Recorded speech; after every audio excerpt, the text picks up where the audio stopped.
A paz do Senhor, meus irmãos. Firme e forte, graças a Deus. Vamos para a nossa primeira aula de teologia sistemática. Nessa matéria, nós vamos estudar as bases da doutrina cristã, como interpretar a Bíblia, como encontrar esses temas na palavra de Deus. E não mais lógico, não mais racional. Nós vamos começar estudando a matéria de teontologia ou teologia própria, que é o conhecimento de Deus. Vou compartilhar minha tela aqui. Nós vamos fazer esse formato no formato aulão. Então, vamos botar a aula toda em uma aula só, para que a gente possa conseguir matar essa matéria. Glória a Deus. Está aí. Espero que os irmãos estejam vendo a matéria teontologia, a matéria do conhecimento de Deus. Primeiro, nós vamos começar pensando sobre a existência de Deus. E quando a gente fala de existência de Deus, é uma resposta ao ateísmo. Vamos lá. Mas por que ser ateu? A pergunta não é por que existem pessoas que acreditam em Deus. A pergunta é por que existem pessoas que não acreditam em Deus. E aqui eu vou passar para os irmãos alguns argumentos superficiais, muito mais profundos. Existem evidências fortíssimas, diferente do que o povo diz. Fé e razão não se contrapõem para a existência de Deus. Vamos lá? Primeiro argumento que é difícil crer na evolução. Não faz sentido. Você está fazendo isso indescritivelmente errado, né? Então vamos lá. No barrinho virou um tijolo, o tijolo virou um vaso e aí um homem.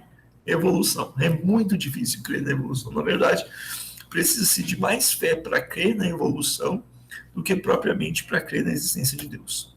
Mas o que leva uma pessoa a ser ateu, abraçar o ateísmo? Primeira coisa, abraçar o evolucionismo. O evolucionismo foi vendido para nós assim como uma teoria perfeita, mas só o nome já diz uma coisa, alguma coisa de errado, porque na ciência, quando algo é consolidado, ela deixa de ser teoria e vira lei. E nem o evolucionismo nesses anos todos não subiu a qualidade de lei ainda. Gravidade é lei, elétrica é lei, atração dos corpos é lei e um monte de outras leis da física. Outra coisa que faz as pessoas abraçarem o ateísmo é o mal do mundo. Se Deus é bom, por que existe mal? Terceira questão é a frustração com a religião. E aí a nossa conta vai ser cara, irmãos, porque nós, como cristãos, muitas vezes ajudamos as pessoas a não crer em Deus. E por último, a vontade de fugir de um julgamento futuro. Vamos apresentar aqui alguns argumentos, mas o que a Bíblia diz então? Por que crer em Deus? Primeira coisa, o que a Bíblia diz. Salmos 119. Os céus declaram a glória de Deus e o firmamento anuncia as obras de suas mãos. Um dia faz declaração, outro dia, uma noite mostra sabedoria, outra noite. Não há linguagem, nem fala, onde não se ouça a sua voz. As suas linhas se estendem por toda a terra, e as suas palavras até o fim do mundo. Nele pôs uma tenda para o sol. Qual noivo sai do seu talâmano e se alegra como um herói ao correr o seu caminho, a saída deste de uma extremidade dos céus e o seu curso de outra extremidade, e nada se esconde ao seu calor. Glória ao nome de Deus. Os céus declaram a obra de Deus. Olha que maravilha. Essa foto não é muito boa, mas vocês podem procurar o Hubble na internet e olhar as fotos maravilhosas da grandeza de Deus. Olha o pôr do sol, tão belo. Olha que coisa linda, irmãos. Esse céu não foi pintado, é uma imagem refletida no mar. O apóstolo Paulo também fala, pois o que se pode conhecer de Deus é evidente, está na cara, porque o próprio Deus se manifestou, pois a criação, o mundo, os atributos invisíveis de Deus, seu poder eterno, sua natureza divina, tem sido observado claramente, podendo ser compreendido por intermédio de tudo que foi criado, de maneira que as pessoas são indesculpáveis. Então, não existe desculpas para não crer em Deus. Olha lá, a praia, as plantas, as aves. Romanos diz, os quais mostram a obra da lei escrita em seus corações, testificando a sua consciência e os seus pensamentos, quer acusando-os, quer o defendendo-os. De um dia em que Deus há de julgar os segredos do homem, por Jesus Cristo, segundo o meu evangelho. Além, irmãos, de tudo isso, nós temos a consciência que Deus nos deu, deturpada pelo pecado, mas ainda temos, e é nós não que encontramos com Cristo, e ela nos lembra que existe um Deus. Então, para um ateu é muito frustrante, porque todo dia tem que ouvir a consciência dele dizendo que existe um Criador. Maravilha. Vamos lá. Alguns argumentos do universo criado. Primeiro argumento que Paulo já disse. Antes, Pedro já disse. Antes, santificai os vossos corações em Cristo como Senhor e estáis preparados para responder com mansidão e temor todo aquele que vos pedir a razão da vossa esperança. Primeiro argumento a favor da existência de Deus, irmãos. Vamos para alguns argumentos aqui.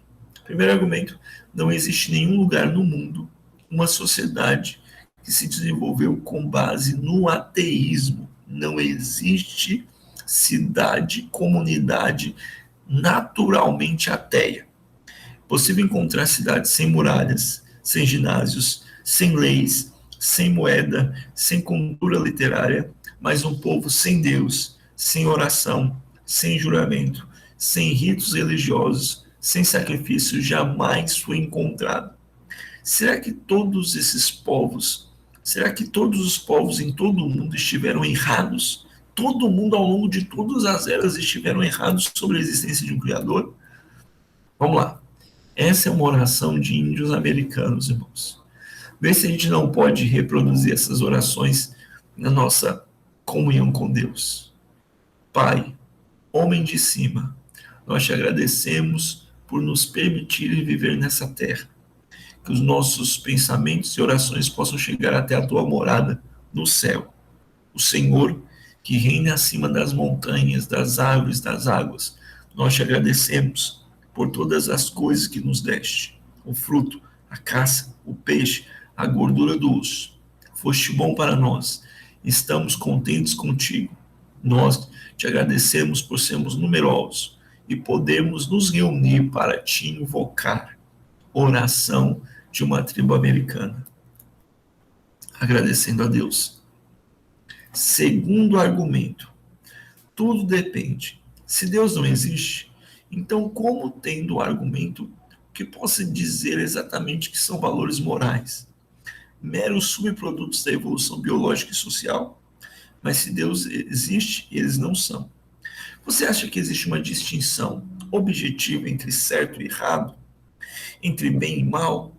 Consciência. Irmãos, Dostoiévski já dizia que se Deus não existe, tudo é permitido. Se Deus não existe, tudo é permitido. E aí, irmãos, da onde que vem essa noção universal de bem e mal? De onde que vem essa noção universal do que é certo e errado? C.S. Lewis já dizia isso muito bem. Os homens podem discordar de quantas mulheres se podem casar. Uns dizem que são com 4, outros dizem que são com uma. Os relativistas vão dizer que não existe lei moral nisso. Mas nós dizemos o seguinte, mas todos os homens vão concordar que eu não posso mexer com qualquer mulher. As 4 mulheres que pertencem a um estão fora do meu campo de atuação. A uma mulher que pertence a outro está fora da minha atuação romântica. Ok? Então eles concordam nisso.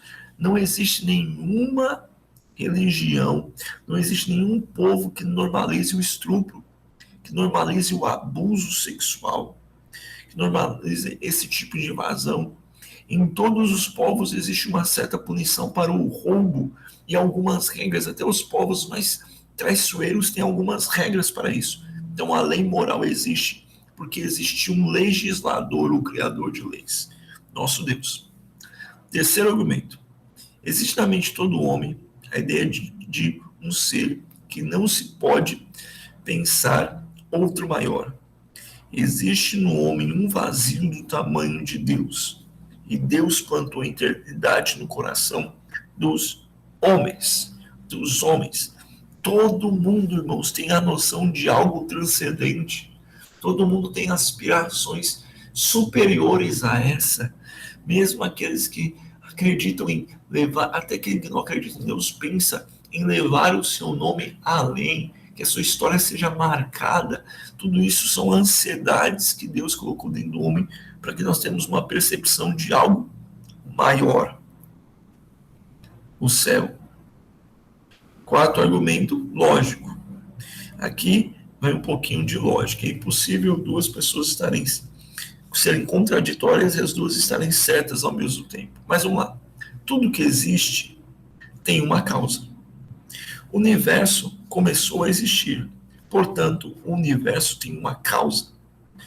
Essa é a coisa mais simples. Tudo que foi criado tem um criador. O universo aparentemente foi criado, então existe um criador. Aqui existe aquela distinção.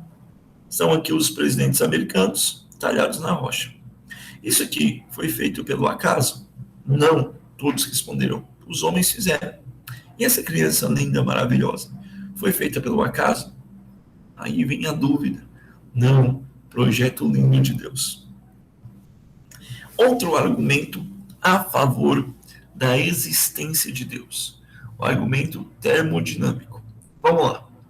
Leis da física inquebráveis. Diferente do evolucionismo, isso aqui é uma lei. Letra A. Na natureza não existe criação de energia. Ela somente a transforma. E aí vem uma pergunta, pastor, como que isso, pastor, prova a existência de Deus? Se você juntar toda a energia do universo, ela vai dar zero. Ela só vai transmutando. Ela não existe energia a mais no universo. A soma das energias é zero. É zero.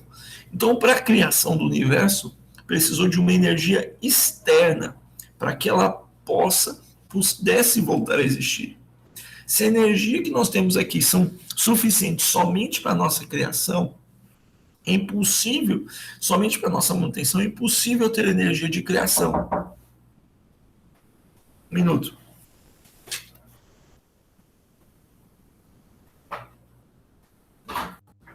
Puxa. Eu não consigo dizer. Já Deus abençoe.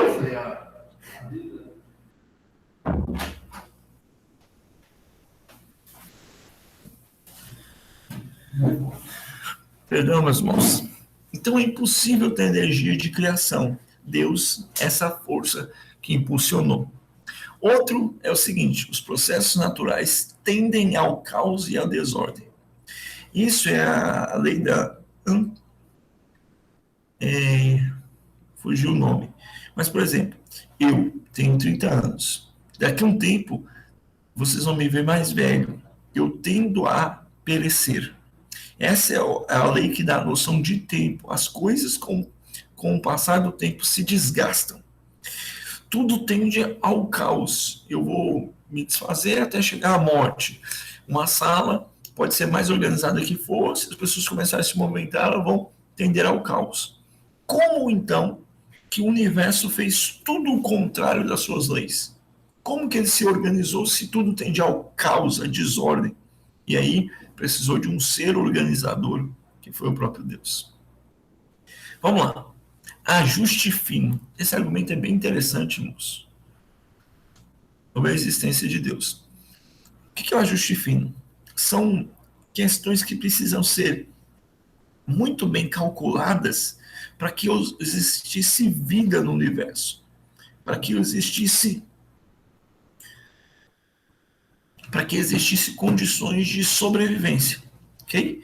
Stephen Hawking estimou que a taxa de expansão do universo tem sido menor, mesmo em uma parte de tempo que o universo teria entrado em colapso, em uma grande bola de fogo.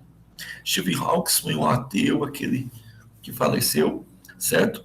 E ele falou assim, se por acaso a velocidade de expansão do universo fosse um pouquinho menor, nada tinha existido. Outro ajuste fino, vamos lá. 1 seguido de 1.000 bilhões de bilhões de zero PCW David estimou que uma mudança na força da gravidade ou na força fraca em apenas uma parte elevada a 100 potência teria impedido o universo de existir.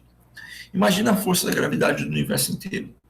Tira dessa força que o pessoal calculou, 0,000000001. Isso seria suficiente para que a força da gravidade mantivesse o universo coeso. Vamos lá. Excentricidade orbital.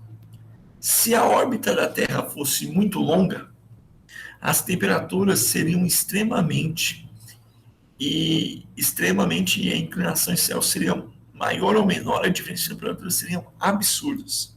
Deixa eu mostrar isso aqui para vocês. Nós temos a órbita da Terra. Se essa órbita fosse muito grande, nós teríamos longos períodos de frio e longos períodos de calor, causando assim a impossibilidade de vida na Terra. Se por acaso a Terra fosse mais inclinada do que nós teríamos locais extremamente quentes e outros terrivelmente frios, impossibilitando assim a vida. Taxa no oxigênio e nitrogênio. Se essa proporção fosse maior ou menor, as funções avançadas da vida procederiam muito rapidamente. O que ocorre, gente?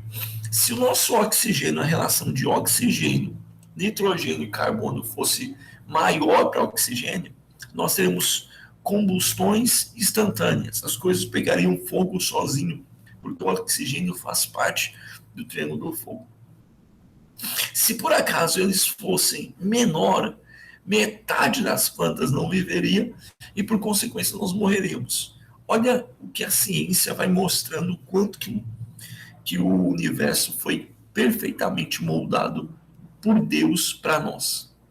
A interação da gravidade é a mesma coisa. Nós viraremos uma bola maciça com um monte de partículas no espaço. E aí Deus deixou um número. Essa relação de Fibonacci é dividida pelo número de Fibonacci contra a proporção áurea, 1,61. Okay? Essa proporção aparece em vários círculos ao longo da história. Os matemáticos renascentistas acreditavam que isso era uma assinatura de Deus, um nome que Deus deixou na matemática. Por exemplo, olha aqui, se nós medirmos a angulação do enrolar da cauda do camaleão, é a mesma inclinação das conchas, que é a mesma inclinação das ondas, que é a mesma inclinação dos ciclones, que é a mesma inclinação dos raiozinhos que aparecem na nossa cabeça. Ok? O que a fé em Deus fez? Olha que coisa maravilhosa, irmãos. A fé em Deus fez criar um método científico, a química moderna.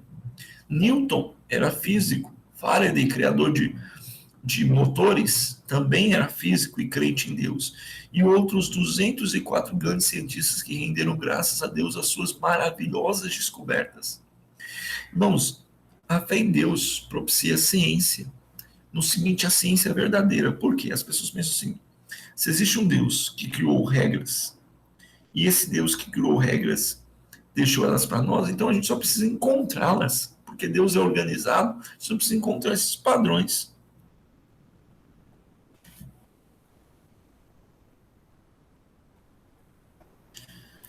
Vamos lá. Vamos lá. O que a fé em Deus também deu? Deu hospitais, orfanatos, direitos humanos, libertação de escravos, asilos, universidade, arte e muito mais. Muito mais. Vamos lá. Deus também deixou uma dica. O Pai, o Filho e o Espírito Santo. Daqui a pouco nós vamos estudar, irmãos, sobre a Trindade. Mas vamos lá. Um docinho aqui para os irmãos. Questão número 1. Vamos lá. Existem um monte de coisa na nossa vida, como diz Adalto Lourenço, que é composto pela essa tríade. O tempo é composto de passado, presente e futuro. O espaço é composto de comprimento, largura e altura. A música é composta por harmonia, melodia e ritmo. A matéria é composta por prótons, elétrons e nêutrons. Você acha isso muita coincidência? Muita coincidência? Ok? Nós temos 3 estados da água: sólido, líquido e gasoso. Ok? Então, irmãos, existem umas assinaturas de Deus em toda a sua criação. E alguns mais calculistas conseguiram encontrar um padrão matemático. Olha lá, o DNA. 6, 5, 6, 5, 10 é o nome de Jeová no hebraico. São a posição das letras Yahvé, as 4 letras. Deus. Que legal. Mas o que isso tem a ver? Tem a ver o seguinte: se a gente categorizar cada partícula do DNA, nós vamos encontrar esse padrão de 5, 6, 5, 10 no DNA. Fora, irmãos, que uma fita de DNA são dezenas de milhões de livros escritos em uma fita, em um trechinhozinho de DNA. Ok? Então, para quem não quer crer, nenhuma explicação é possível. Agora, para quem quer crer, cada explicação é um milagre. Irmãos, por que eu falei isso aqui com os irmãos? Nós observamos, irmãos, que nós vamos estudar Deus não é à toa. Ele é real, ele existe, ele é poderoso e fiel, digno de toda honra, toda glória e toda adoração. Depois de nossa passada teológica, agora vamos para a teologia, ok? Teologia própria, teologia, conhecimento de Deus. Vamos tentar gravar tudo num vídeo só, irmãos, porque são várias matérias, então as matérias vão sendo gravadas. Deixe seus comentários nesse vídeo, deixe um like, perguntas, pesquisa. Vamos aproveitar, irmãos, o curso em nome de Jesus. Após estudarmos a existência de Deus, vamos estudar a pessoa de Deus. Ok. Deus é infinito, é perfeito, espírito, no qual todas as coisas têm origem, preservação e finalidade. Deus é espírito, infinito, interno, eterno, imutável, em ser, em sabedoria, poder, santidade, justiça, bondade e verdade. O que é teologia? Teologia é a disciplina que estuda Deus e suas obras. Note que ela se distingue da ética. A ética, irmãos, estuda a relação do que é certo e errado, mesmo da ética cristã, da religião, que pode ou não pode, da filosofia, que é a ideia de conhecer as coisas. A teologia estuda Deus. Ok? Vamos lá. Visto como na sabedoria de Deus o mundo não conheceu por sua própria sabedoria, aprove a Deus salvar os que creem pela loucura da pregação. Confiarmos e acreditarmos no Senhor Deus. Glória ao nome de Jesus. Vamos lá, irmãos. A teologia é incontornável, é impossível fugir da teologia. Por quê? Mesmo quem se recuse a formular sua crença teológica tem doutrinas consideravelmente definidas, ainda que grosseiras. Isto é, inevitável, devido ao instinto sintetizante do intelecto, que não se contenta com uma mera acumulação de fatos, mas busca organizá-los num sistema. Assim é indispensável o estudo da teologia no nosso alto esforço para nos assegurarmos de que nossa teologia é a sã, a certa teologia. Todo mundo tem uma definição de Deus, irmãos. Até os ateus têm uma definição de Deus, até os politeístas têm uma definição de Deus. E a gente estuda teologia para a gente ter a definição correta do Deus certo, nosso Senhor. Vamos lá. Teologia é importante para o crente por causa das penetrantes descrenças e heresias dessa época. Esse versículo, irmãos, vamos esteja prontos a responder como senão a todos que perguntam da sua fé. Porque Deus não nos quis dar as escrituras em forma sintetizada, deixando a nós estudá-la e sintetizá-la, para desenvolver o nosso caráter de Cristo, só crendo certo que podemos viver certo, para podermos servir ao Senhor efetivamente. Deus não mastigou as coisas, irmãos. A Bíblia é fácil de entender, mas deixou tudo perfeitamente para que a gente possa entendê-lo. Um conhecimento de Deus errado vai te fazer ter uma prática errada de Deus. E possivelmente você está servindo a si mesmo ou ao inferno sem perceber. Por isso que nós estudamos a palavra de Deus. Nossa razão, mesmo imperfeita, já nos ensinou sobre os atributos de Deus. A natureza também deixa o homem sem desculpa diante de Deus. Prega que Deus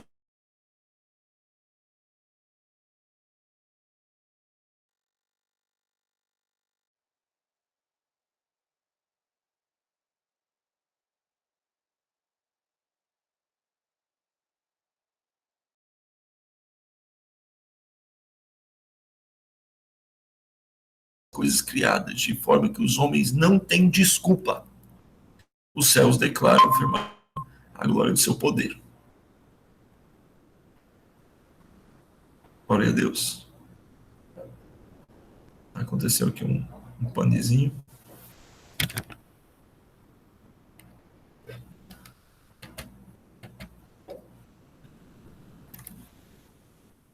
Vou continuar aqui. Glória a Deus, irmãos. Contudo, Deus não ficou sem testemunho, mostrou sua bondade, dando chuva dos céus e colheita no tempo certo, contendendo sustento com fartura, e um coração cheio de alegria. Glória ao nome de Deus. Irmãos, Deus é vida. Deus é vida. Vamos ler esse texto aqui, irmãos. João, capítulo 5, versículo 26.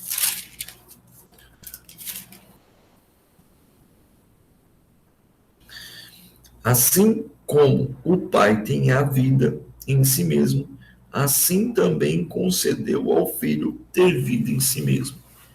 Nós, irmãos, não temos vida em nós mesmos, nós dependemos do nosso Pai e dependemos de Deus em primeiro lugar. Mas Deus, ele é a alta fonte, gerador de vida, ele tem vida em si. Tessalonicenses 1, versículo 9, diz que Deus é a fonte da vida. Vamos observar aqui, irmãos. Glória a Jesus. 1:9.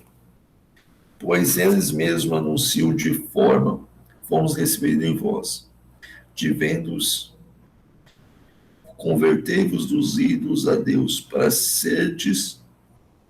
servirmos o Deus vivo e verdadeiro, e guardardes os céus, o Filho, a quem ressuscitou dentre os mortos, a saber, Jesus Cristo, que nos livra da ira vindoura.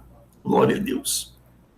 Deus, ele é espírito, irmãos, incorpóreo, invisível, sem substância natural, sem paixões ou partes físicas. Paixões, irmãos, é no sentido real da palavra, que é um sentido restrito, negativo, mal.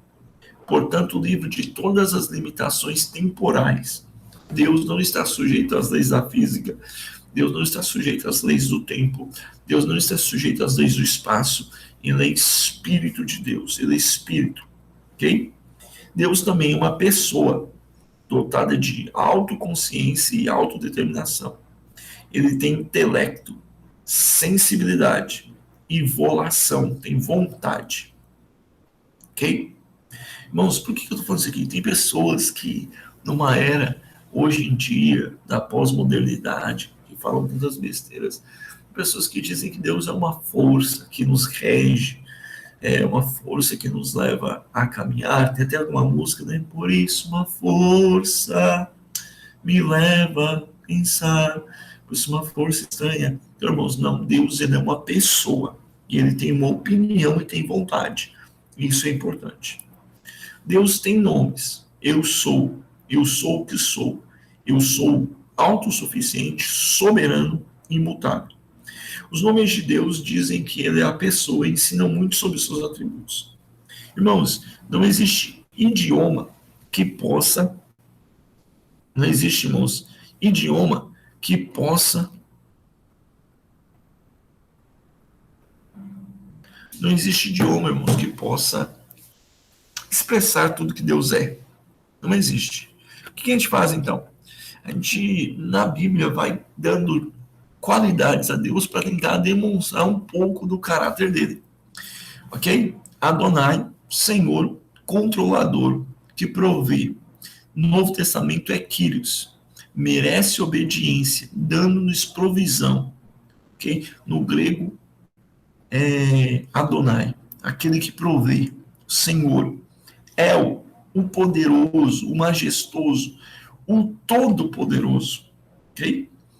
Elohim é El em no plural. Então seria uma ideia de deuses, mas é deuses deuses único, que aparece em Gênesis, já nos indicando a ideia de a Trindade.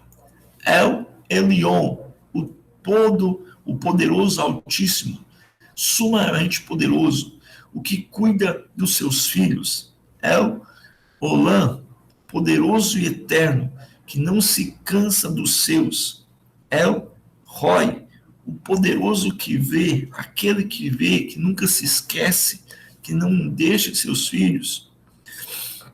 El Shaddai, o todo-poderoso, que cuida dos seus filhos como a mãe cuida de um bebezinho. Yahvé, o eterno, eu sou, o autossuficiente, aquele que não depende de nada nem de ninguém. Jeová Elion, autoexistente e altíssimo, Deus dos deuses exaltados. Jeová Jireh, o Senhor provedor, ou eu sou provedor. Aqui o nosso querido Sheldon,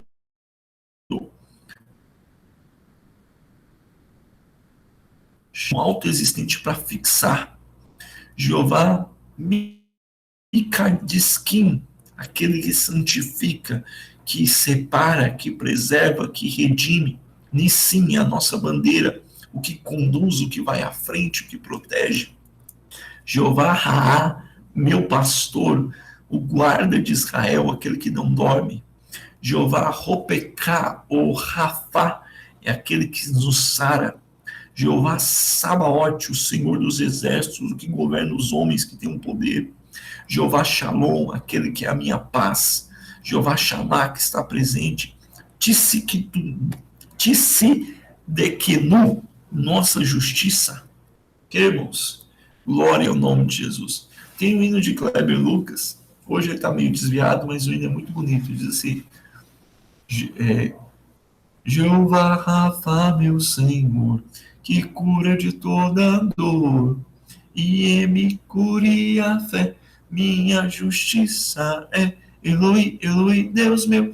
Ele vai cantando o nome de Deus. Coisas importantes, irmãos. Os pronomes de Deus são pronomes no masculino, não neutros. Hoje em dia, as pessoas têm essa ideia de que Deus é espírito. Amém. Se Deus é espírito, ele não tem sexo. Então, Deus chega, dói a língua de falar isso. Deus pode ser ela. Okay? Então, as pessoas começam a considerar Deus ela. Ela é Deus. Okay? Deus não é ele, não é ela. Ela é ela. Irmãos, eu falo com todo o temor do mundo. Deus do céu. Tem gente que usa o termo assim, que Deus é trans, então. Né? Esses absurdos. Mas a Bíblia não diz isso. O verbo, os pronomes estão no masculino. Deus é masculino. O Senhor, ok? Características de Deus. Deus provê. Deus cuida. Deus conhece. Deus entristece. Ele se ira. Existem coisas que Deus odeia. Existem coisas que Deus ama. Deus decide. Ele é o amigo. Ele tem um controle. Ok? Irmãos, por que eu estou falando isso? Nós estamos todos aqui, irmãos. Leiam esses versículos. Estudem isso. Porque uma concepção de Deus, irmãos, deve nos pesar a cada dia. Saber de todas essas qualidades. Tão perto ele está de nós. Ok? Deus mantém relações com o universo e com as pessoas. Uma vez eu conheci um cristão Que ele dizia o seguinte: ah, moço, Deus botou a terra para girar e nos abandonou aqui. Um cristão, irmãos, um cristão. Eu virei para ele e falei assim: calma aí, sua teoria é interessante. Deus botou a terra para girar, criou regras e deixou a gente viver sobre essas regras. É assim que você crê? Sim. Falei: ah, tá. Mas deixa eu falar com você. E Jesus Cristo é o quê? Jesus Cristo é a quebra. Jesus Cristo é a quebra de toda essa sua teoria. Jesus é uma intervenção de Deus entre nós, então sua teoria não é válida. Okay? Como que Deus interage com nós? Ele é criador. Tudo deriva dele. Gênesis 1 tem um verbo, e no princípio criou Deus. O verbo chama bará, em hebraico. É o único ser que pode usar o verbo, que é criar do nada. Criar do nada. Eu não posso fazer bará. Eu crio a partir de alguma coisa. Na verdade, eu não crio, eu transformo. O ser humano não cria nada, o ser humano transforma. Okay? Deus é o único que cria do zero. Deus é o preservador de tudo. Ele continua cuidando de todas as coisas. E isso refuta o deísmo, que Deus é a criação. Nós vamos falar mais sobre isso. Deus é o benfeitor de toda a vida. Irmãos, eu falo assim, claro que quando a gente vai tratar de dor, a gente sempre tem que tratar com cuidado, porque dor é dor, irmãos. Mas a gente lista toda a maldade do mundo, mas dificilmente a gente consegue listar toda a bondade do mundo. A gente tem facilidade de documentar os crimes do mundo, a violência, mas a gente não consegue catalogar os milagres. E eu acredito que se a gente catalogasse tudo isso, irmãos, existem muito mais milagres na nossa vida do que tragédia. Deus é o governante e dominador de todas as atividades humanas. Ele está sobre o domínio de tudo, nada foge dos seus planos. Deus é pai dos seus filhos e ama ser pai dos seus filhos. E Deus é triuno. Vamos lá. Essa doutrina, irmãos, quem tentou explicar ela muito bem foi Agostinho de Hipona, que na Igreja Católica é o Santo Agostinho. Olha a treta. O cara era um cristão, irmãos, de verdade. Ele teve alguns desvios heréticos, mas ele era um cristão. Até o terceiro século, tinham bons cristãos. Depois eles se perderam. Vamos lá. Mas vamos lá, irmãos. O que Agostinho disse? Um dia Agostinho pôs a se jejuar, foi à beira da praia e falou assim: só vou sair daqui depois que eu conseguir explicar exaustivamente a doutrina da Trindade. Não tem como, eu vou sair aqui com um tratado sobre a doutrina da Trindade. E ele estudou horas a fio.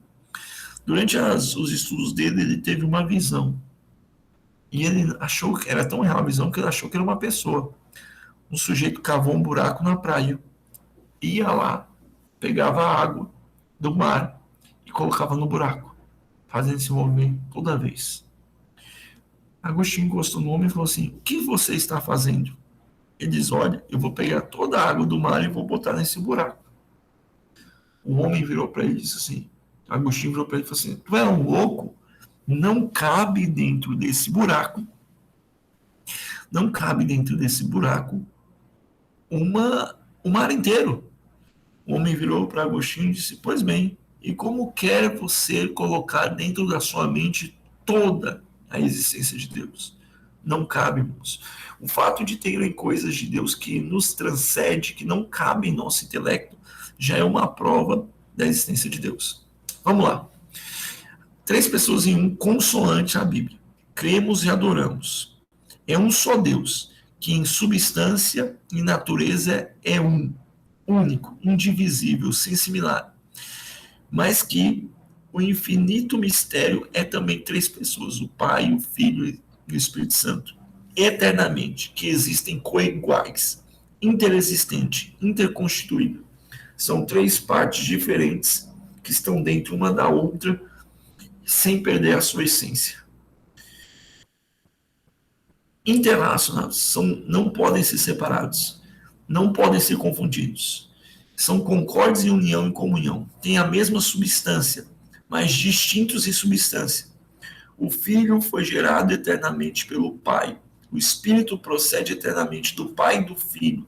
Uma inter-relação profunda, irmãos, que não dá para dividir, ok? Não dá para dizer que Jesus é menor que o Pai, porque senão o sacrifício ia ser imperfeito. O Espírito Santo é um bebê chorão, igual alguns tentam impor para a gente. Não, são juntos, perfeitos. Deus é um só. A razão diz que há um só Deus, pois ele é todo poderoso, todo suficiente, todo autossuficiente em perfeição.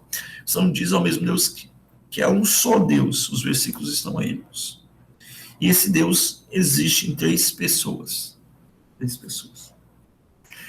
Irmãos, a gente crê, é a palavra de Deus. Quando eu estiver lá no céu, em eternidade, nós vamos compreender isso completamente. Mas não tem como fugir disso. Depois os irmãos estudem o Antigo Testamento, os textos em hebraico, que fortalecem a argumentação a favor da existência do Deus Trino. Ela é expressa em Isaías, é insinuada em Salmos, o Espírito Santo é aludido na criação, o anjo do Senhor é cristofania, distinguido de Deus, identificado como ele, que, irmãos, estão no Velho Testamento. Deus, aí, Pai, Filho e Espírito Santo, tem um nome no plural, Elohim. Um de Deuteronômio 6,14 é Achad, que é uma unidade no plural. O que é uma unidade plural? O Achad, irmãos, traduzindo para o português, seria tipo dúzia. Eu falo para você, eu quero uma dúzia de ovos. Você vai me dar um ovo só? Não, você vai me dar 12 ovos. Mas eu pedi uma palavra no singular. Então, Achad, quando fala sobre Deus, ela dá a ideia de um conjunto plural de Deus, uma unidade plural de Deus. No Antigo Testamento, o termo usado é Yashed, que é um pronome usado para Deus, pronomes pessoais no plural, tipo vós, vós, vós outros estão me interrompendo. Não é o sentido de uma autoridade, é o sentido de falar com outras pessoas. Tipo vocês.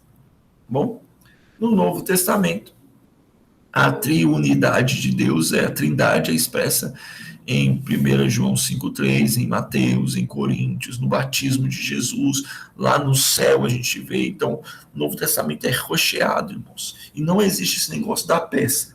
Deus não é um impostor que fica enganando a gente, né? Eu vou enganar, olha, eu sou pai, olha, eu sou filho. Não, ele está separado. Como que a gente prova isso? Em Apocalipse, longe do mundo carnal, existem dois tronos, os céus e a terra. Deus é autoexistente, não precisa de nada para ser causador. E aqui vem um argumento muito chatinho. Calma aí.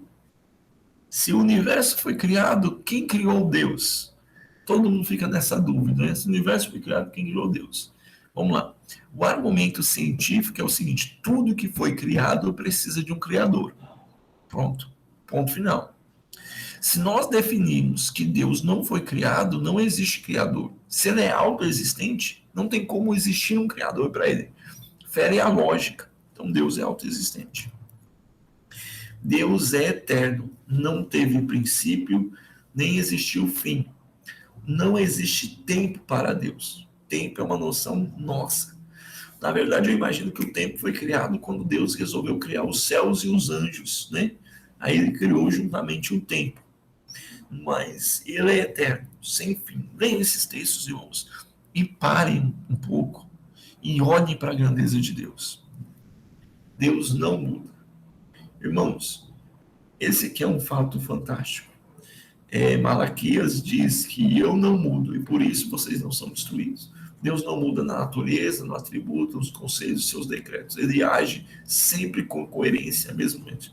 Da mesma maneira que Deus agiu no Velho Testamento, ele age no Novo Testamento.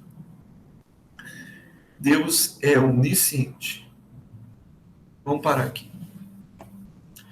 Deus conhece perfeitamente e simultaneamente. E como ser eterno, agora, todas as coisas. Deus conhece o nosso coração, tudo que acontecerá, tudo que aconteceria em todas as circunstâncias possíveis. Então, o plano total dos séculos, Deus conhece o bem e o mal, Deus conhece os homens, Deus conhece toda a natureza, toda a estrela, todo o passarinho, todos os feitos dos homens, toda a palavra, toda a imaginação, as necessidades e tristezas dos homens. Deus conhece tudo. Para agora, irmãos, em nome de Jesus. Os textos sagrados, irmãos, os irmãos leiam. Fica de tarefa para os irmãos, mas vamos parar agora, irmãos. Deus conhece tudo. Nesse exato momento, Deus sabe o que está passando na minha mente. Deus sabe o que está passando no seu coração. Deus sabe tudo, irmãos, conhece todas as coisas, passado, presente e futuro. Deus sabe todas as variáveis, Deus sabe tudo. Ele tem todo o conhecimento e por isso ele é digno de confiança, honra e glória. Ele também é todo poderoso. Pode fazer tudo o que deseja. Deus domina sobre a natureza, sobre a experiência humana, sobre os anjos, sobre os demônios. Ele tem todo o poder. Existe uma falácia que o pessoal diz assim: se Deus é todo poderoso, ele poderia criar uma pedra que ele não conseguiria levantar? Porque se ele conseguir criar uma pedra que ele não consegue levantar, então ele não é todo poderoso. E se ele não conseguir, ele também não é todo poderoso. E a resposta é: ele não conseguiria criar uma pedra, porque foge à lógica. É impossível, se nós estamos falando de todo poder, ter mais poder ainda. Ele é todo poderoso. Deus, ele é onipresente. Ele está em todos os lugares ao mesmo tempo. No presente, no passado, no futuro, ele conhece toda a glória. Ele está em todos os lugares. O seu espírito anda sobre a terra junto dos crentes e dos descrentes, acompanhando tudo em cada instante. Não existe nenhum lugar que podemos resistir de Deus. Rema toda a terra, irmãos. Não é tempo de brincarmos. Deus, isso que deve trazer uma sede de santidade para nós. Ele tem todo o poder. Ele está em todo lugar, ele sabe de todas as coisas e por isso deve ser exaltado pelos séculos dos séculos, honra e glória, e para a glória de Jesus Cristo. Nós vamos estudar isso. Nós não estamos debaixo de condenação, irmãos. Leiam tudo isso, estudem para a glória do Senhor. Ele é autossuficiente, não precisa de nada. Deus é sábio, ele é soberano, ele é incompreensível, ele é inescrutável, impossível de você procurar todos os detalhes de Deus e assim achar. E ele é santo, exaltado sobre tudo, inteiramente separado do mal, e tudo que corpuca, tudo que suja, absolutamente perfeito, puro, íntegro em sua natureza e caráter. A santidade de Deus é o seu atributo mais exaltado e destacado, que governa todos os outros, os demais. Tudo, o amor de Deus é santo, a justiça de Deus é santa, a sabedoria de Deus é santa, ele é santo, santo, santo, santo, santo. Se nós compararmos homens e anjos um com os outros, nós podemos definir que um é mais santo que o outro. Agora, se compararmos anjos e homens diante de Deus, são todos pecadores. Não existe nada que chegue perto da santidade de Deus. O Pai é santo, o Filho é santo, o Espírito Santo é santo. Deus odeia o pecado. Deleita-se naquilo que é santo e reto. Não ouve antes, se separa do pecador. Quando não ouve o pecador, irmãos, nós somos pecadores. Mas a ideia do pecador inveterado, ele liberta o pecador arrependido. A santidade de Deus revela o nosso coração, que exige arrependimento e expiação. Exalta a graça e o amor remidor de Deus, reverência e temor. É por isso que uma pessoa que não se considera pecador dificilmente vai conseguir se encontrar com Deus, porque a santidade de Deus nos constrange a buscar salvação, que só encontramos em Deus. Portanto, Deus é santo e reto no que ele faz.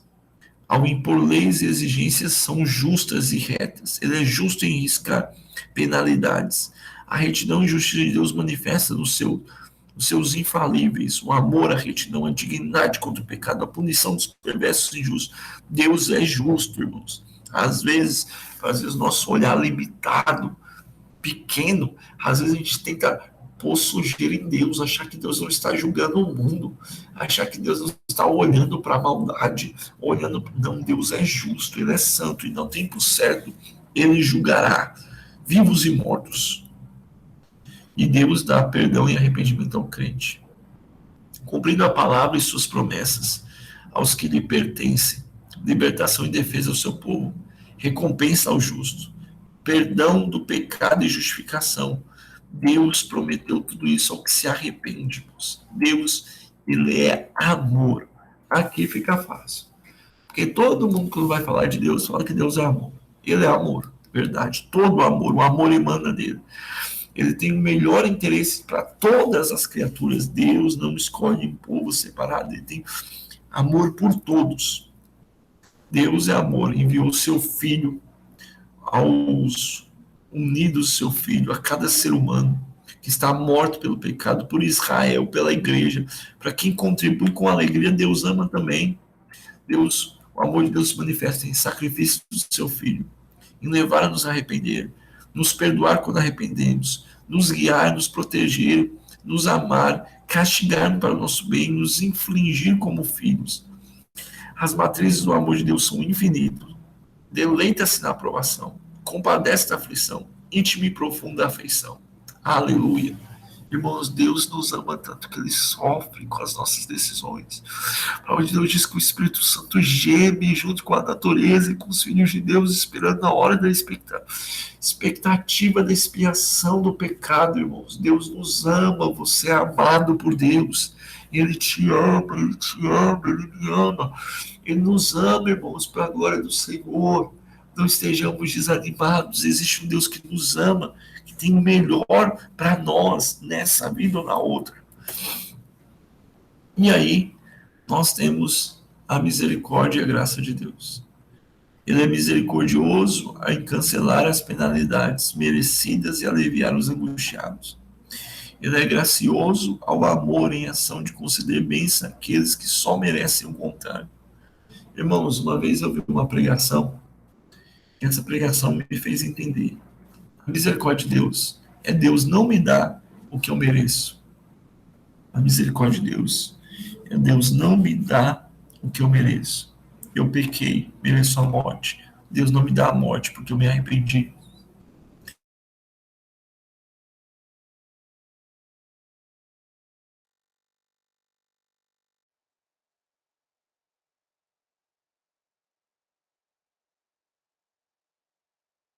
Eu julguei um chamado, eu não mereço uma família e não mereço um emprego. Deus me deu, porque Ele é gracioso, é a graça de Deus. Nós temos que ser amantes da misericórdia e da graça de Deus por nós, que são as demonstrações sublimes do seu amor. Vamos lá, irmãos. Irmãos, Deus não mudou. Deus não mudou. Mas nós temos uma mudança, uma maneira didática de Deus tratar com o homem. Okay? Por exemplo, eu sou professor de eletricidade e teologia. Se você pedir para eu explicar biologia, talvez eu não explique tão bem quanto eu estou tentando explicar para os irmãos aqui. Eu mudei? Não, continuo sendo Lucas Queiroz, pastor, esposo, pai. Mas talvez eu não consiga me expressar. Deus consegue se expressar perfeitamente, mas para fazer os homens entenderem, Deus vem escrevendo o plano de salvação. Então, na lei, Deus proíbe e exige.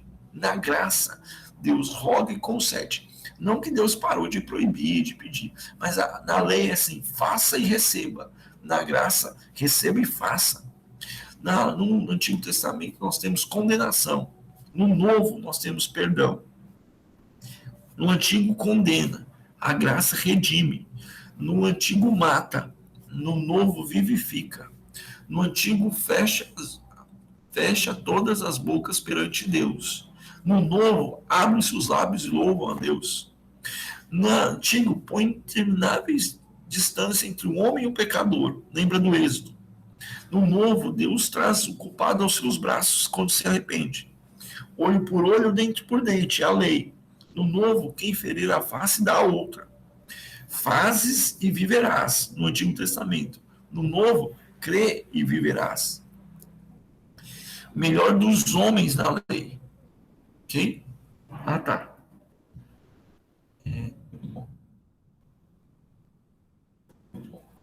Agora o contraste, irmãos, aqui continua falando da antiga, da lei e da graça. Irmãos,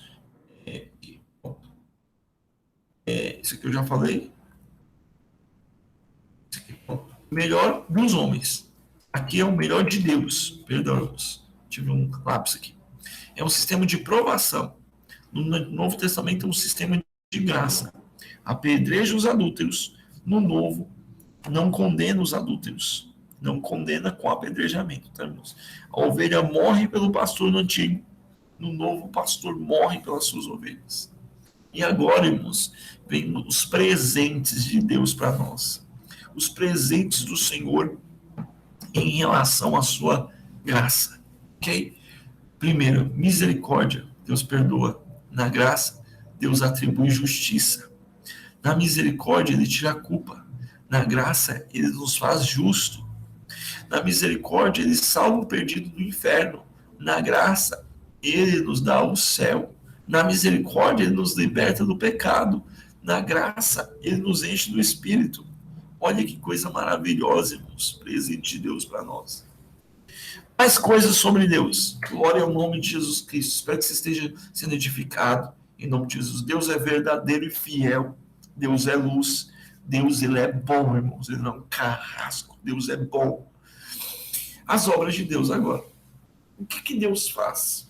Que nós vamos ver as obras do Senhor. Em primeiro lugar, Ele criou todas as coisas. Ok? Deus, todas as coisas que foram criadas em Deus. Deus é criador dos céus e da terra. De um modo especial, Deus criou Adão do pó da terra. Deus preserva a criação. Meus, esse mundo só não foi destruído, entrou em caos, porque Deus cuida de tudo, irmãos. Ele subsiste. Colossenses 1,17 é fantástico, irmãos. Vamos ler. Vamos ler em nome de Jesus Cristo. Glória ao nome do Senhor. Glória ao nome do Senhor. Glória ao nome do Senhor. Colossenses 1,17. Ele é antes de todas as coisas subsistem nele. Irmãos, quando a gente fala assim, a pessoa não quis aceitar Jesus como Salvador, a gente fica fazendo pouca coisa. Não, irmãos. A comida que nós comemos, ela existe pela subsistência de Deus. O solo que pisamos, o ar que respiramos, tudo vem dele, por ele, dele. Então, nós estamos consumindo tudo isso aqui dele, irmãos, para a glória do Senhor. Ele preserva todas as coisas, os animais, o caminho dos santos, os exércitos do céu, a terra e os mares. Na providência, Deus antevê, guia e dirige todos os eventos para o propósito dos santos. Tudo coopera para o bem. Ele dirige o universo. Ele para o sol.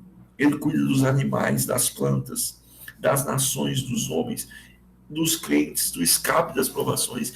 Deus, a providência de Deus, irmãos, são os milagres diários e os milagres extraordinários do Senhor.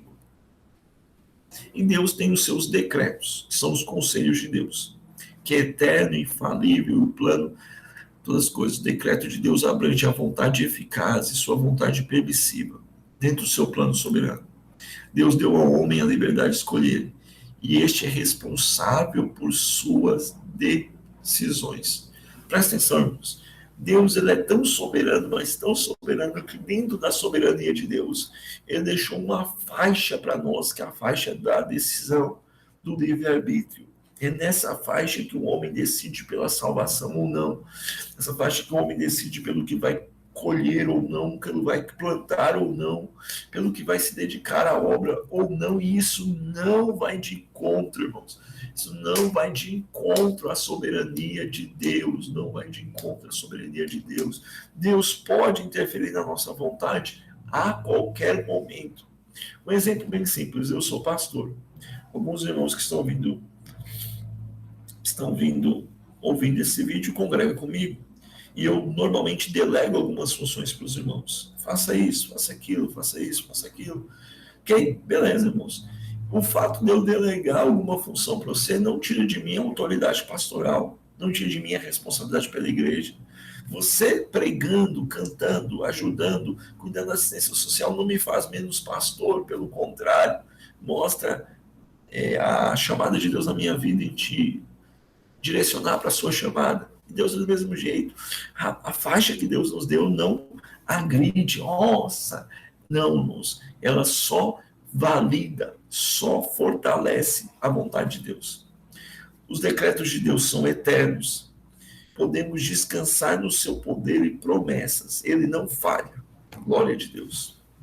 A relação, o plano de Deus em relação do universo e aos homens. O plano de Deus cobre tudo e todos. Cobre nossa salvação, o tempo limite da habitação da raça humana, a extensão das obras humanas, as obras do crente, o mal que Deus torna em bem, o reino de Cristo. E existe um plano especial de Deus, que é a salvação, que nós vamos tratar isso em soterologia. Irmãos, estamos caminhando para o meio, para o final do vídeo, tá, irmãos? Vai ficar longo, se assistir em vários pedaços, Deus te dá graça. Qual que é a relação de Deus conosco? O relacionamento com Deus Pai, em ordem crescente. Deus é o Pai da criação. Somos gerados dele, tudo é dele para ele. É o Pai de Israel, seu primogênito, por ele ter adquirido e estabelecido. É Pai dos redimidos, abençoando com todo tipo de bênção espiritual. É o Pai do Senhor Jesus, tendo chamado de Filho amado, ressuscitado e está à destra do Deus Pai. É Pai dos redimidos, isso que eu já falei. Pai, as obras do Pai, ele é autor dos decretos, autor da eleição, e envia os seus filhos, disciplina os seus filhos. Glória ao nome de Jesus Cristo. Amém, meus irmãos? Deus é bom e conhecemos um pouco mais de Deus. Agora, irmãos, nós vamos ver algumas posições teológicas, heréticas, sobre Deus. Bom, primeira coisa que os pais da igreja dividiam a teologia em 4 partes. E aí você pode se aprofundar em uma delas. É a teologia exegética, que estuda detida, comparativa e profundamente cada sentença de cada verso da Bíblia. Inclui hermenêutica, linguagem bíblica, arqueologia. Então é tentar descobrir Deus por próprio Deus, por próprio texto bíblico.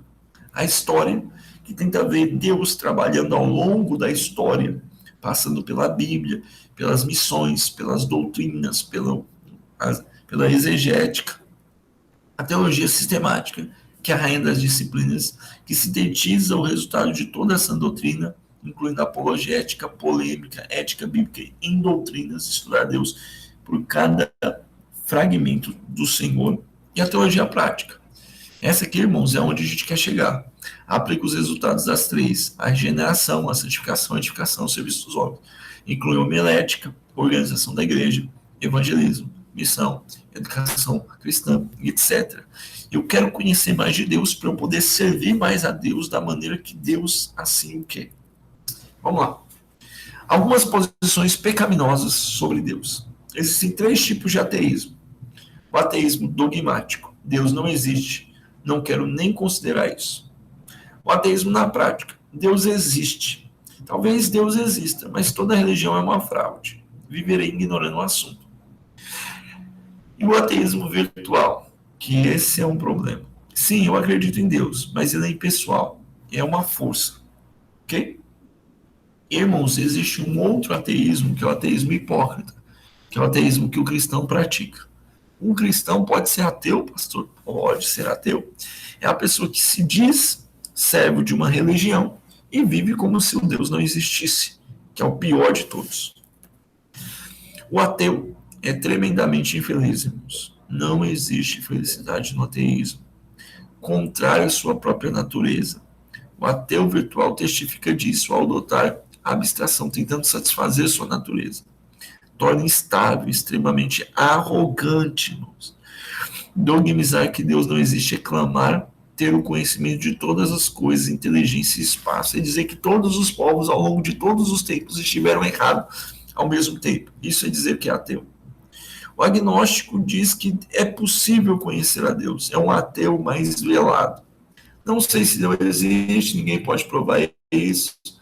logo viverei ignorando o assunto. O Enoch também é tremendamente infeliz, instável e arrogante. A humildade de somente reconheço humilde é mais lucidamente que todos, que ninguém pode ver se Deus existe. É falso, é arrogância. Não me dobrarei a reconhecer as conclusivas evidências de Deus. Então, quando a pessoa diz, não sei se Deus existe ou não, na verdade ele está tentando se enganar. Ele, na verdade, não quer se curvar diante das evidências de Deus. Outra posição errada sobre Deus, irmãos, panteísmo. Ok? Deus é tudo e tudo é Deus. Todas as coisas são meros aspectos, modificações da parte de Deus. Os 5 principais panteísmos são esses. Então, por exemplo, essa garrafa de água é Deus. Deus é a água que me alimenta. Deus é o doce que me come, que eu como. Deus é o ar que eu respiro. Não, irmãos, tudo isso é dádiva de Deus, mas isso não é Deus. Bom, primeiro é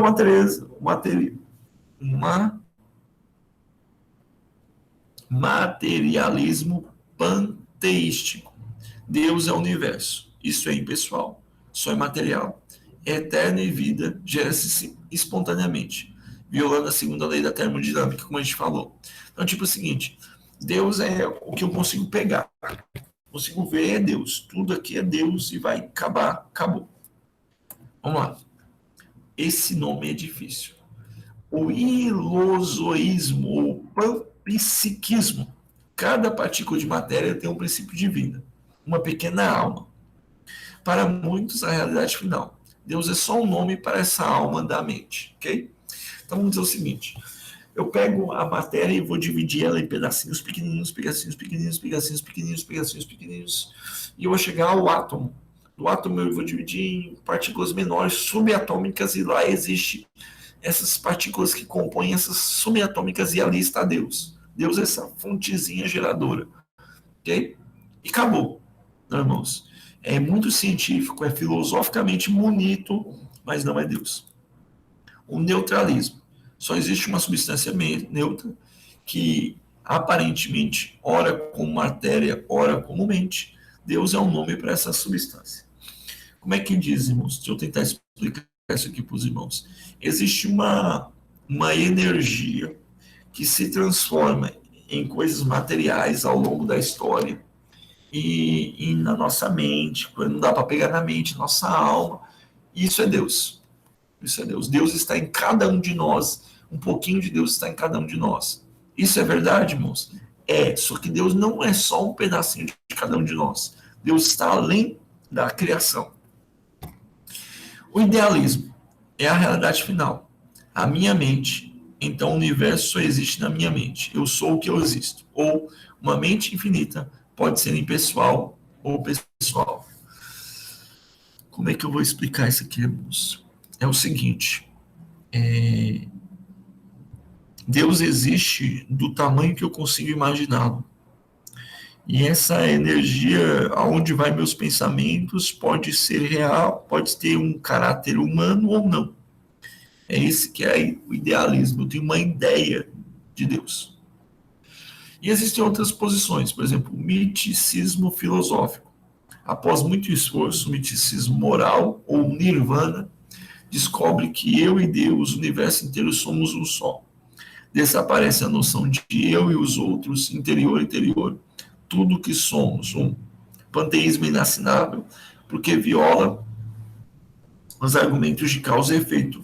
Algo precisou criar, o universo existiu porque alguém criou, não porque o universo auto se criou.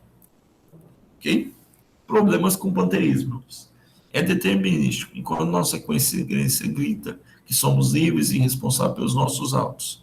Por isso cumprimos os criminosos. Se a gente for panteísta, irmãos, como que a gente vai dizer que uma atitude é certa ou errada? Se tudo é Deus, se o estuprador é Deus, se o vendedor de drogas é Deus, se a droga é Deus, então não tem como julgar. Destrói as bases morais, que é uma tabela do outro. Não existe certo ou errado. Torna a religião impossível. Se eu sou Deus, como eu vou adorar a mim mesmo?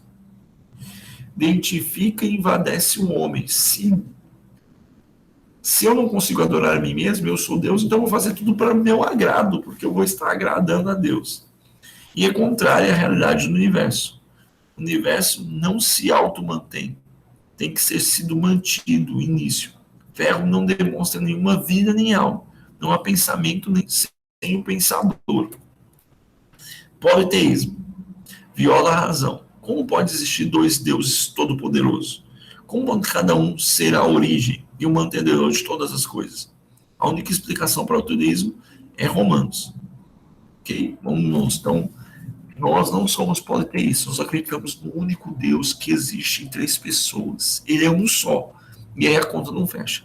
Não existe um Deus Pai, Deus Filho, Deus Espírito, que existem individualmente sem estar em consonância.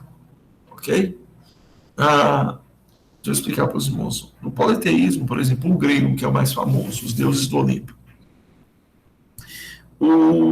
Existia um deus, que era o Zeus, deus dos deuses, mas ele tinha limitação. Ele passava o seu poder para outros deuses. Então virava uma bagunça. Dualismo, irmãos. O mal só tem duas explicações alternativas. O bem é Deus e o mal são coeternos. E Deus não quer e pode eliminar o mal. Deus é e criou ou cria o mal.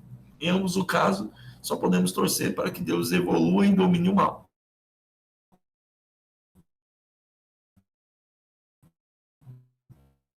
Explicar o mal, que coração confiaria em se desfazer com tal Deus? Com certeza, final, a solução é o que a Bíblia ensina. O dualismo é o seguinte: o bem e o mal brigam entre si. E o mal só existe porque o bem não conseguiu vencer o mal ainda.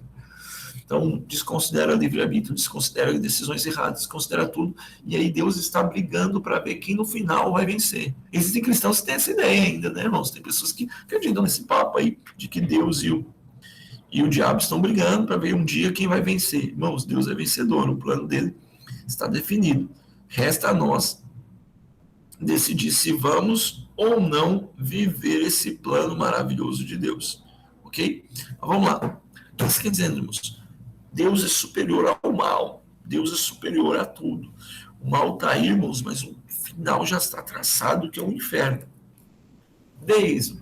Deus deu a partida em tudo e retirou-se. Não faz mais interferência. Isso aqui eu já falei com os irmãos lá, quando nós estávamos comentando sobre a vinda de Cristo.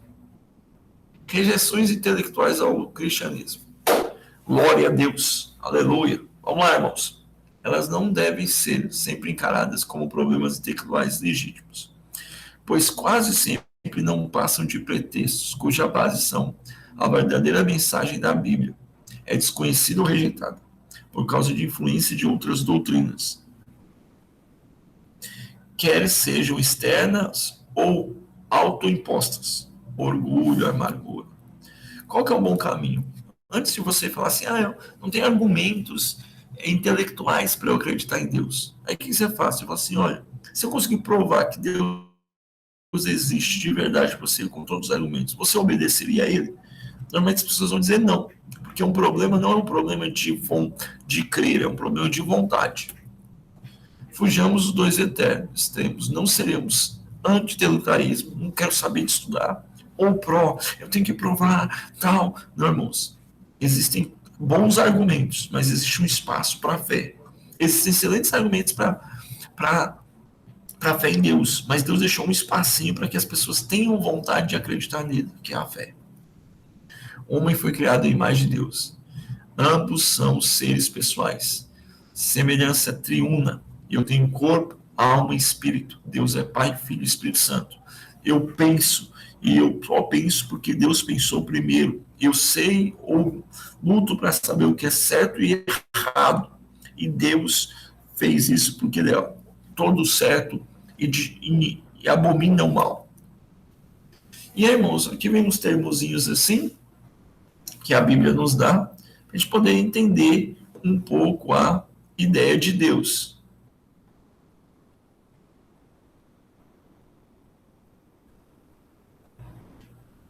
Vamos lá. Mãos, pés e olhos. Deus é espírito, irmãos, mas Deus usa esses termos. Deus não tem mãos, pés e olhos, vamos dizer assim. Esses termos são para que a gente consiga entender. Lembra que eu falei que Deus é transcendente? Então Deus está muito acima de nós. E aí Deus usa esses termos para que a gente consiga captá-lo. Antropomorfismo, uma vez que Deus formou Adão no pó da terra e soprou sopro de vida para dentro de suas narinas, fazendo sua própria imagem e semelhança, Deus faz-se conhecer as suas criaturas na semelhança delas, como se vestisse de forma e qualidades quando de ato eles tivessem a semelhança deles. Embora às vezes na Bíblia Deus atribua a si mesmo os termos próprios do homem finito e imperfeito, lembrar, descansar, arrepender, mudar, mãos, olhos, ouvidos, devemos entender que ele faz isso somente para melhor compreender. Mas na realidade ele sempre foi e será infinito e perfeito.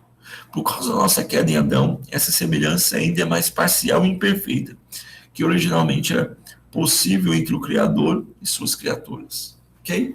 Irmãos, então Deus se abaixa tanto para se fazer entendido aos homens, que usa esses termos, que Deus lembrou-se, Deus esqueceu, Deus cansou, para que a gente possa entender o sentimento de Deus. Ok? Os homens viram a Deus, é uma maneira, nenhum homem nunca pôde ver a Deus, a gente só conseguiu ver a Deus em Jesus Cristo. Fala sobre a manifestação de Deus, a essência de Deus, o Espírito de Deus invisível se manifestando visivelmente. E existem as teofanias, quando Deus, Jesus, aparece no Antigo Testamento.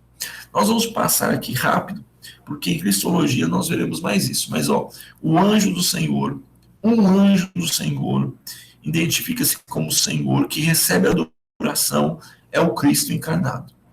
Deus não pode fazer o que é incoerente com sua natureza. Deus não pode mentir. Deus não pode pecar. Deus não pode enganar.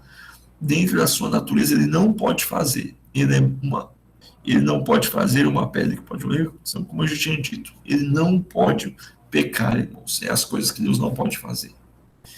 E aqui, algumas heresias para nós fecharmos, irmãos. Já estamos fechando essa aula. Em nome de Jesus Cristo, vai assistindo aos poucos, em nome do Senhor. A teoria da brecha ensina que a criação da Terra, habilitada pelos anjos durante muitos milhões de anos, quando se formaram as camadas geológicas, depois da queda de Lúcifer, Deus tornou a Terra sem forma e vazia, daí relatando a recriação da Terra. A teoria da brecha deve ser realmente rejeitada. Historicamente, ela só surgiu após acontecimentos e as pressões das teorias da evolução das camadas geológicas para intimidar, achar uma acomodação teológica. Mas o entendimento normal natural de Gênesis 1 foi sempre a altura da criação, ainda no seu primeiro dia. A Terra era sem forma e vazia, é a prova que esse é o único entendimento normal e natural, foi único, unânime, mantido por todos os judeus e cristãos. Segundo, cientificamente, quando restringimos fatos, experiências e observações diretas, não teorias e exposições. Há muitos fatos que se alinham com a criação, como historicamente entendida, como no relato de Gênesis, nem sequer prove o contrário. Então existem argumentos para nós acreditarmos, irmãos, que a criação foi feita do jeito que está em Gênesis. Teologicamente, irmãos, ainda não havia pecado em Gênesis 1. Então, como que havia morte se não tinha pecado? É uma contradição. Conclusão. Há cerca de 6.000 a 10.000 anos atrás, Deus criou do nada tudo que existe, em 6 dias literais, ficando a Terra e o universo físico plenamente maduro, aparentemente tendo bilhões de anos. Antes de tudo físico, Lúcifer e seus anjos caíram. Depois de alguns dias, meses ou anos, Deus assim criou. Irmãos,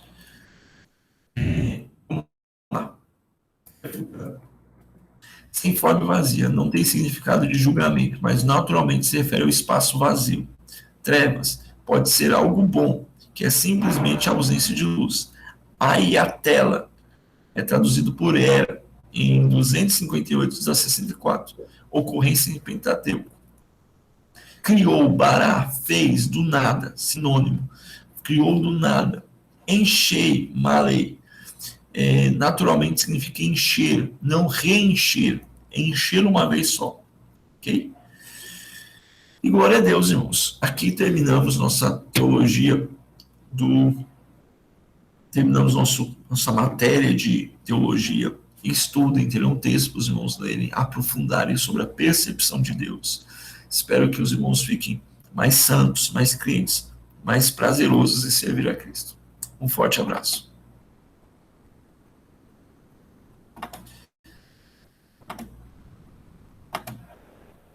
Glória a Deus.